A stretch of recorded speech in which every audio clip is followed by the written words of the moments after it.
Terre, bienvenue dans l'aventure du voyage intérieur 7, moteur action. Je vais te parler cette fois-ci du pouvoir de l'esprit. J'ai quelques thèmes récurrents, mais on a tous quelques thèmes récurrents parce que être humain, mode d'emploi ou la condition humaine, on tourne toujours autour du cerveau, de l'esprit, de nos conditionnements, des programmes, des croyances limitantes, de ce qui nous bloque. Le pouvoir de l'esprit, je le résumerai dans cette vidéo de façon très simple. Les images et les mots que tu as dans la tête dressent le schéma directeur de ta vie. Donc ton esprit est puissant, ton esprit est créateur. Le cerveau va toujours essayer de réaliser ton désir le plus cher. Ton cerveau va toujours se mobiliser pour réaliser ton désir le plus cher. D'où le pouvoir de l'intention quand on pose une intention claire. Et ton désir le plus cher, celui qu'il croit être ton désir le plus cher. Et bien souvent, ton désir le plus cher, tu sais même pas lequel c'est parce que c'est un désir inconscient que tu as par défaut. Donc prendre conscience pour passer à l'action du pouvoir de l'esprit permet de pouvoir réorienter doucement nos états d'esprit. Passer d'un état d'esprit de loser à un état d'esprit de champion, bien sûr, va permettre de réussir mieux nos passages à l'action quels qu'ils soient.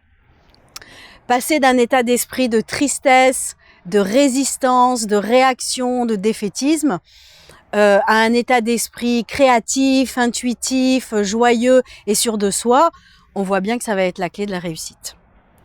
Alors, faut pas rêver. Pourquoi c'est si dur de changer ? Pourquoi c'est si dur de changer son état d'esprit ?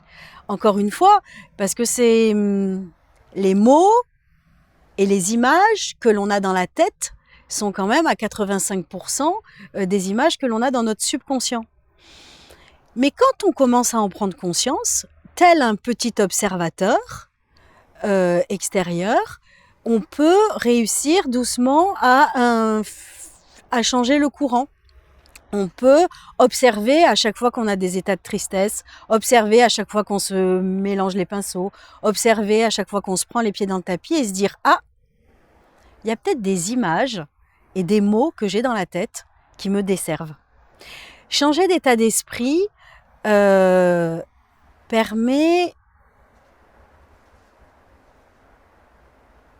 finalement la réussite de nos plus grands désirs. Parce que l'état d'esprit de plonger vers l'inconnu, l'état d'esprit qui a confiance. Ah oui, moi ça c'est mon grand truc. Passer du contrôle, de la peur et on m'a appris qu'il fallait être parfaite et on m'a appris qu'il fallait tout maîtriser, à un état d'esprit je plonge dans l'inconnu, à un état d'esprit je plonge et j'ose avoir confiance, eh ben ça se fait pas du jour au lendemain. Donc la voie, je te l'ai déjà dit, la voie que moi j'ai trouvée, c'est la méditation avec le docteur Joe essentiellement, mais pas que. L'hypnose et la répétition de messages hypnotiques. J'en parlerai plus tard, c'est avec Marissa Peers. La conscience que l'état d'esprit va participer à la réussite de ton action, c'est déjà le premier pas. C'est déjà le premier pas de la liberté.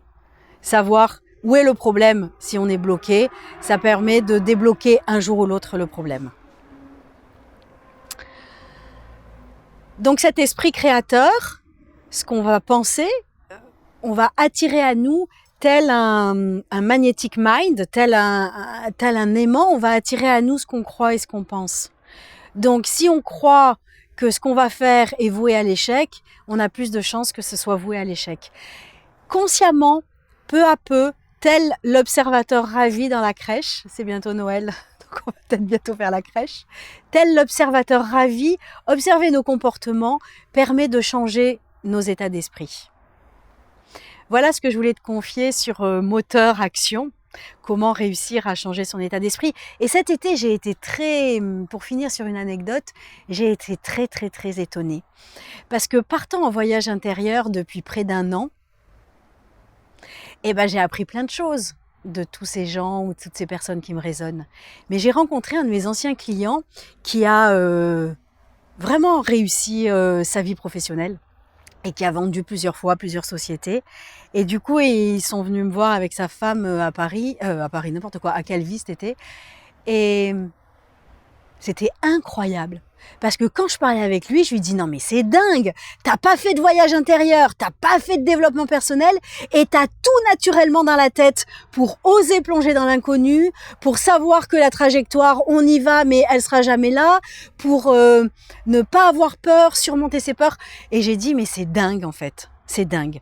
Donc je dis pas que c'est le modèle, je dis pas que tout le monde a envie de devenir un chef d'entreprise, parce que par ailleurs je l'envie pas, il fait que bosser, mais brillant. Mais en tout cas, ce que j'ai observé, c'est que son état d'esprit naturellement avait été programmé dans cette non-peur de l'inconnu. Son état d'esprit avait été programmé, je sais plus exactement dans ce qu'il me disait, mais avait été exactement programmé pour oser l'imagination, pour oser dépasser les limites, pour oser dépasser les frontières, pour oser avoir confiance en lui. Voilà. Donc, encore une fois, on n'est pas tous égaux sur le programme initial dont on a hérité. Donc, pas de culpabilité, mais chasser le naturel. Il ne revient pas au galop, mais c'est beaucoup de boulot. Et en fait, ce qui me porte vraiment, c'est qu'il est possible de changer son état d'esprit.